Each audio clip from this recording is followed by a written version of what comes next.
How's it going, everyone? College Lefty, and in this video I unlocked the 99 overall set 1 collection Babe Ruth, so let's go ahead and get right into it. And as you can see, I have also completed all 30 of the Team Affinities in Season 1, so I'm ready for Season 2 even though we're about a month away. But I've also only played the game for about 4 days, 3 hours. Now, I say only because I've completed pretty much every single thing in the game. As you can see on the screen, it says 460 games. Almost every single one of those is against the CPU. I have used my fastest way to unlock the Team Affinities method, and I'll link that video in the comment section down below. That's how I was able to get the Chipper Jones Set 1 collection unlocked, as well as the 99 overall Babe Ruth. As you can see, the attributes on this card are really amazing.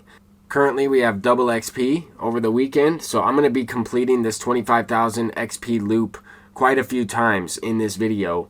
And the thing about my fastest way to unlock the Team Affinities method is it's also the fastest way to earn XP in general within MLB The Show 23. So I'm going to be hitting that XP cap every single day this weekend, trying to earn as many of these rewind packs, or I guess loop packs, whatever you want to call them, because this is the fastest way to earn a stub count as well. To build your stub count other than flipping cards, basically just hitting against the computer on veteran difficulty. It's very simple, and in my opinion, it's much more reliable than mini seasons. But as you can see, I guess you can count up how many times I hit the loop. This is over the course of 2 days. I was playing pretty much all night after I made the previous episode on YouTube, and then I played pretty much all day this morning just because I was really close. I needed to earn about, I don't know, 50,000, maybe 75,000 Team Affinity points, somewhere in that range, between 50 and 75,000 Team Affinity XP, and that's a lot of parallel XP, but at the same time, you're earning 5,000 Team Affinity points for every 2,500 parallel XP that you earn with a respective team, and that's pretty simple to do on veteran difficulty. I was able to pretty much get it done within an hour's time frame, maybe 45 minutes or so if I was kind of on an average run for the most part. Sometimes I'd be able to get that in about a half hour depending on how well I was hitting on veteran, of course, and which type of team I was using, because some of the team builds are lacking power. I don't have, all the diamonds from the live series collections done. I only have the set 1 collections completed, and I've collected 200 of those set 1 cards.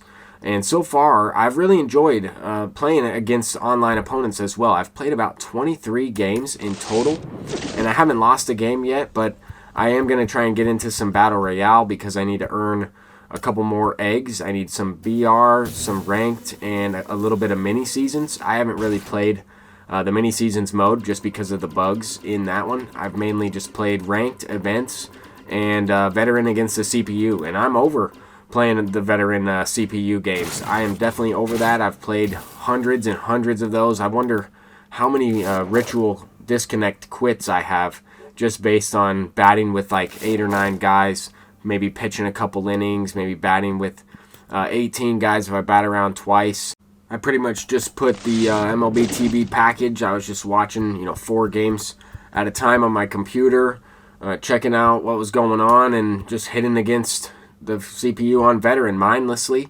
And now that that's over, now that I'm kind of finishing up those Team Affinities, I am not going to do that for a while. Definitely take a break until after May 12th. I think May 12th is going to be when the next Team Affinities are released. So there's still plenty of time, and I think you'll still be able to get those cards even after May 12th. I don't think there's a time limit on these Team Affinity Charisma players, but the next season is probably going to be some different type of card.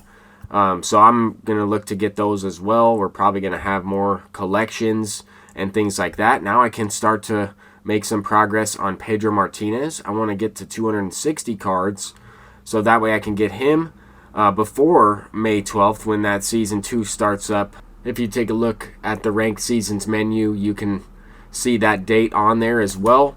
I've mentioned that in a previous video, but just some things to prepare for. But as I'm kind of going through these Team Affinities, trying to earn enough cards for Babe Ruth, I'm pulling some good packs here. A lot of silver rounds out of the XP loop, but here we get 99 overall Brooks Robinson Out of the Dynamic Duos pack, I'll certainly take that. He's going for about, what is that, 35 to 40K.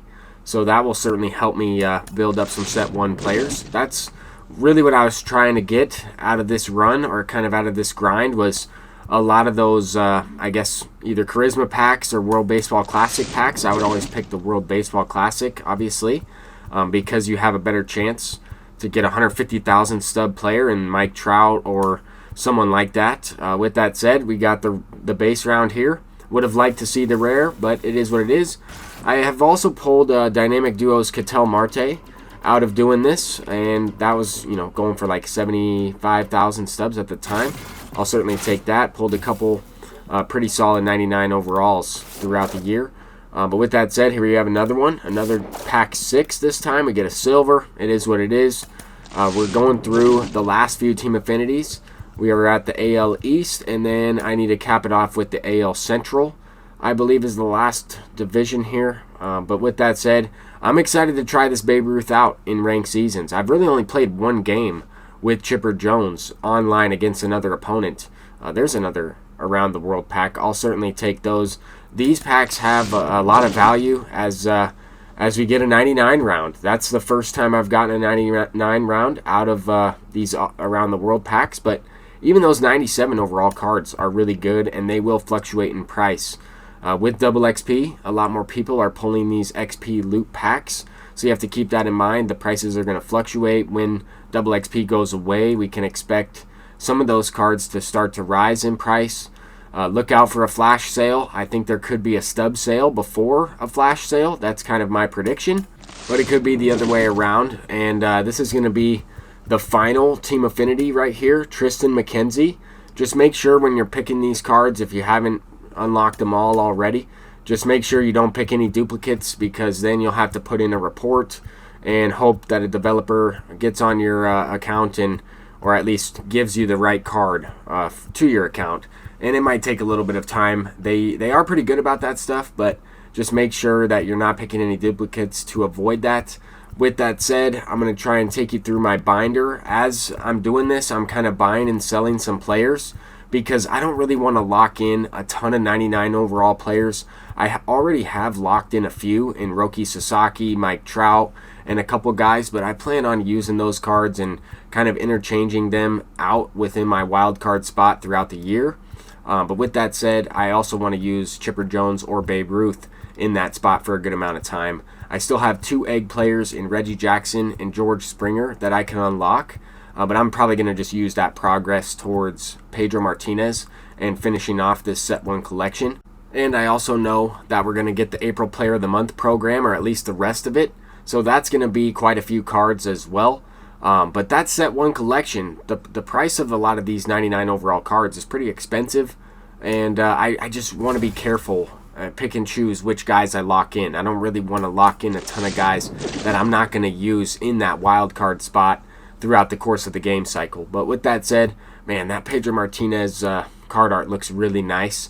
But I got to go with this Babe Ruth right here. He's going to probably be my best hitter, even with Chipper Jones in the lineup. I'm probably going to bat him in the 2 spot right behind Trey Turner, and then back him up with Chipper Jones just to have that switch hitter right in the 3 hole. But with that said, this Babe Ruth looks pretty good. I might even try him out in the outfield as well. For the first game, I'll probably use him as a DH, just because I don't know if I should trust his fielding. But we're going to finish this video off with one more XP loop. After I locked in all those cards, you get 15,000 XP, and it gave me these 5 packs. But I appreciate all the support. I'm College Lefty, and until next time, peace out.